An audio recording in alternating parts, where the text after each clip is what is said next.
Film dimulai dengan seorang janda dua anak bernama Katie, yang lagi mempertimbangkan kemungkinan untuk menempatkan anak laki-lakinya yang masih bayi bernama Ricky, untuk diadopsi. Katie saat ini tinggal di sebuah apartemen yang biasa-biasa aja, di mana dia bekerja di sebuah pabrik kosmetik dengan upah pas-pasan. Dia bilang kalau sejak pasangannya meninggalkannya, dia gak bisa merawat Ricky dan putrinya bernama Lisa sendirian. Tapi dia diingatkan sama pekerja sosial kalau menyerahkan anak adalah pilihan yang berat, dan dia harus mencurahkan lebih banyak waktu untuk memastikan kalau dia membuat pilihan yang tepat. Jadi, pekerja sosial menawarkan untuk menyelidiki kemungkinan mengatur bantuan rumah tangga untuk Katie, sehingga dia bisa merawat bayinya dengan lebih baik, dan Katie juga disarankan untuk mengajukan laporan ke polisi jika si suami melanggar undang-undang tentang rumah tangga. Kenapa kehidupan Katie bisa seperti itu? Jadi waktu itu sebelum Ricky lahir, Lisa membuka tirai tepat setelah dia bangun tidur, yang menyebabkan ibunya yang masih kelelahan, menjadi terbangun. Setelah itu Lisa berjalan ke dapur, di mana dia mulai menyiapkan sarapan untuk dirinya sendiri dan ibunya.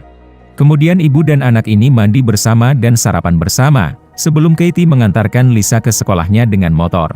Sebelum mengucapkan selamat tinggal padanya dan pergi bekerja, Katie memberinya kecupan dan berjanji akan menjemputnya nanti. Ketika Katie bekerja di pabrik, dia melakukan kontak mata dengan seorang pria bernama Paco. Di saat Paco lagi beristirahat, dia mendekatinya dan memperkenalkan diri ke dia. Paco mengungkapkan kalau dia baru aja mulai bekerja di pabrik, dan saat itulah hubungan mereka berdua mulai dekat. Kadang-kadang ketika lagi bekerja, Katie mendapati dirinya berada dalam situasi yang sulit dengan atasannya yang galak, yang menegurnya karena menjadi pemalas. Selain itu, Katie kadang-kadang terlambat di saat menjemput Lisa dari sekolah, dan sesekali gak ingat untuk membawa helm Lisa. Paco dan Katie akhirnya bertemu di luar pabrik di esok harinya, dan setelah beberapa obrolan basa-basi, Paco menyampaikan ketertarikannya untuk mengundang Katie berkencan. Katie yang udah lama gak merasakan pengalaman ini sejak lama, merasa senang dengan setuju untuk pergi berkencan. Ini menjadi kekecewaan besar bagi Lisa, yang berharap bisa bermain dengan berdandan bersama ibunya. Katie memberitahu Paco tentang keluarganya ketika dia menanyakan hal itu selama kencan, dan Paco penasaran dengan ayah Lisa. Jadi Katie mengungkapkan kalau mantan suaminya pernah meminta untuk menggugurkan Lisa di saat masih dalam kandungan, tapi karena Katie menolak, si mantan suami yang gak bertanggung jawab itu meninggalkan mereka berdua, dan akhirnya Katie pun menjadi janda. Sementara itu, Paco mengungkapkan kalau dia pernah menikah dalam waktu singkat ketika dia masih muda. Setelah kencan, Paco mampir ke apartemennya Katie, sehingga hubungan mereka menjadi lebih dekat. Pada saat Lisa bangun keesokan paginya, dia mendapati Katie dan Paco lagi sarapan bersama. Di saat Katie berusaha memperkenalkan putrinya ke teman kencannya, gadis muda itu gak menunjukkan ketertarikan pada perkenalan itu, dan Katie segera ke kamarnya untuk membicarakannya baik-baik. Katie juga mendaftarkan Lisa ke dalam layanan bus sekolah, dan Paco akhirnya pindah ke rumah Katie, sehingga mereka berdua bisa menghabiskan lebih banyak waktu bersama. 1 tahun pun berlalu, dan Katie udah hamil besar dengan mengandung anak Paco. Suatu hari, Paco menerima telepon dari rumah sakit yang mengabarkan kalau Katie tiba-tiba melahirkan, dan akhirnya Paco pun sangat terkejut ketika mengetahui informasi ini. Setelah Katie melahirkan seorang bayi laki-laki yang sehat, Paco mendekati Lisa untuk meminta saran mengenai nama bayi itu, dan akhirnya Lisa pun memutuskan untuk menamai bayinya bernama Ricky.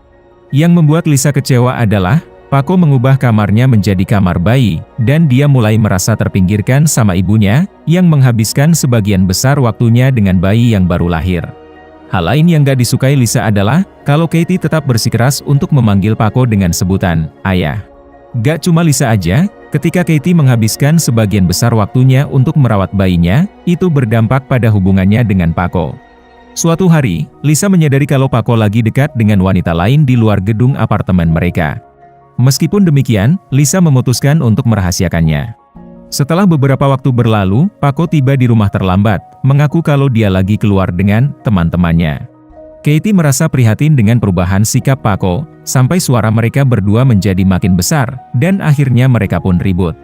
Namun sebelum tidur, keduanya mendamaikan perbedaan mereka dan membuat komitmen untuk lebih menyayangi satu sama lain. Setelah beberapa saat, Katie akan melanjutkan jadwal kerjanya, dan Paco bertanggung jawab atas perawatan bayi di siang hari. Ketika Katie akhirnya kembali ke rumahnya, dia menemukan kalau Ricky memiliki memar yang aneh di punggungnya. Dia menanyakan hal itu ke Paco, tapi dia mengaku gak tahu apa-apa tentang hal itu. Paco menganggap hal itu masalah biasa, tapi bayi itu mengalami memar lagi di punggungnya setelah beberapa hari berikutnya, bersamaan dengan bayi itu yang terus menangis.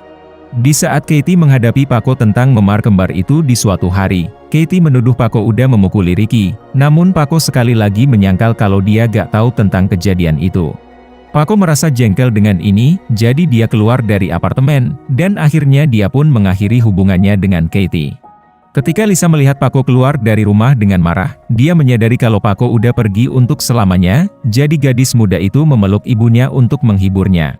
Lisa sekarang menjadi pengasuh utama Ricky setelah Paco gak lagi menjadi pilihan, dan pada saat Katie kembali ke rumahnya, dia menemukan kalau Ricky udah hilang dari tempat tidurnya dan bayi itu meninggalkan bekas lengket yang aneh. Lisa dan Katie mencari bayinya dengan panik, dan beruntung, mereka akhirnya menemukan bayi itu yang ternyata udah berada di atas lemari. Begitu mereka menurunkan bayi itu, mereka terkejut melihat Ricky memiliki 2 sayap yang tumbuh dari tulang belikatnya. Rupanya, Ricky mampu menggerakkan sayapnya, yang membuatnya bisa melayang di udara. Bayi ini kemudian dimandikan sama Katie, yang juga membersihkan darah dari sayap kecilnya. Dia menyimpulkan kalau cara terbaik untuk mencegah Ricky melukai dirinya sendiri adalah dengan membuatnya tetap berada di dalam tempat tidurnya. Selain itu, dia memperingatkan Lisa agar gak menyebutkan apapun tentang Ricky di sekolahnya, karena dia takut hal itu cuma akan menarik perhatian yang gak beralasan pada bayi itu. Meskipun Katie memiliki keinginan untuk memanggil Paco kembali, dia gak bisa mengumpulkan keberanian untuk melakukannya. Sejak sayapnya tumbuh, Ricky bisa tidur lebih nyenyak dan menjadi lebih ceria. Sayap Ricky tumbuh sepanjang 17 cm cuma dalam waktu 1 minggu, dan Katie membuatkan baju yang unik untuk sang bayi. Seiring berjalannya waktu, Ricky terlihat mengembangkan bulu-bulu di sayapnya. Suatu hari, Paco muncul di sekolah Lisa tanpa pemberitahuan sebelumnya dan bertanya tentang Katie dan Ricky, tapi dia menolak tawaran Paco untuk mengantarnya pulang dan memilih untuk naik bus. Katie memastikan Ricky untuk bisa terbang tanpa membahayakan dirinya sendiri, dengan membeli bantalan lutut dan helm untuknya ketika dia terus tumbuh besar. Katie menyela Lisa di saat dia mencoba menceritakan tentang Paco, dan Katie bilang kalau sejak Ricky mulai tidur lebih nyenyak, Katie mulai bisa melupakan Paco. Akhirnya, tampaknya Katie dan keluarganya mengalami masa-masa menyenangkan, terutama Katie memenangkan lotre senilai 2.000 euro atau 30 jutaan rupiah, dan akhirnya mereka pun menggunakan uang itu untuk berbelanja dalam hari besar. Sayangnya karena Lisa dan Katie sibuk dengan hal lain, Ricky bisa melepas jaketnya dan mulai terbang, yang menyebabkan para pelanggan menjadi heran, namun ada juga yang menjadi terkagum-kagum. Bayi itu dikejar sama Katie dan Lisa dalam upaya untuk mencegahnya melukai dirinya sendiri, dan setelah pihak berwenang mengetahui keberadaan bayi ajaib itu, mereka segera menutup seluruh toko. Banyak petugas melakukan upaya panik untuk menangkap bayi itu, sampai mereka mengikuti rekomendasi Katie dengan mematikan lampu, dan akhirnya Ricky pun ketangkep juga. Katie terpaksa membawa Ricky ke rumah sakit, di mana bayi itu diperiksa sama seorang dokter. Bayi itu harus tetap berada di rumah sakit untuk pemeriksaan tambahan, jadi si dokter meminta Katie untuk memberikan izinnya. Dia juga menyatakan kalau agar Ricky bisa berkembang dengan baik, dia membutuhkan lingkungan yang luas, tapi Katie memilih untuk gak menerima tawaran itu. Ketika dia akhirnya memutuskan untuk membawa pulang bayinya, dia dikelilingi sama orang-orang dan media yang sangat mau melihat bayinya. Bahkan setelah beberapa hari berlalu, media terus berdiri di luar kompleks apartemen tempat Katie tinggal, karena bayi yang bisa terbang itu udah menjadi fenomena yang diakui di seluruh dunia. Tanpa sepengetahuan Katie yang pada saat itu lagi mandi, Lisa mengizinkan Ricky terbang di dalam kamarnya pada suatu malam, karena dia gak mau berhenti menangis.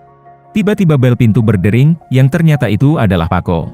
Meskipun Lisa merasa kecewa, Katie dan Paco dengan cepat menghidupkan kembali hubungan mereka setelah saling meminta maaf. Lisa mengkhawatirkan adik tirinya, yang sekarang udah kembali ke atas lemari untuk kedua kalinya. Selain itu Katie kesal, karena dia percaya setelah Paco udah kembali, Katie akan menghabiskan sebagian besar waktunya bersamanya dan Ricky. Beberapa waktu kemudian, Paco mengunjungi putranya di kamarnya, di mana Paco berusaha menggendong Ricky, tapi dia gak bisa mengenali ayahnya dan malah berusaha kabur. Karena Katie khawatir Ricky akan melukai dirinya sendiri, dia memanggilnya ke arahnya. Namun kehadiran Paco membuat bayi itu takut, dan dia menolak untuk turun. Namun pada akhirnya mereka berhasil menurunkan bayi itu, dan Paco membuat pengamatan kalau ruangan itu bukanlah lingkungan yang aman bagi Ricky untuk tumbuh besar. Namun Katie menyuruh Paco untuk diam, karena dia gak mau berpisah dengan putranya. Segera setelah mereka menyadari kalau Ricky udah melukai dirinya sendiri akibat terbang, mereka segera menghubungi dokter sebelumnya. Selain mengobati luka Ricky, si dokter sependapat dengan Paco, yaitu apartemen ini bukanlah lingkungan yang aman bagi Ricky untuk tumbuh besar. Prosedur operasi untuk mengangkat sayap Ricky adalah pilihan lain yang disarankan sama si dokter, dan dia menggambarkan prosedur ini akan aman. Namun Katie masih bersikeras kalau dia gak akan membiarkan anaknya menjalani operasi. Menjelang tengah malam, Lisa memiliki keinginan untuk menggunakan gunting untuk memotong sayap Ricky. Namun sebelum dia bisa melaksanakan rencananya, Paco masuk ke kamar untuk memberikan kecupan selamat malam ke anaknya, jadi Lisa bergegas kembali ke tempat tidurnya.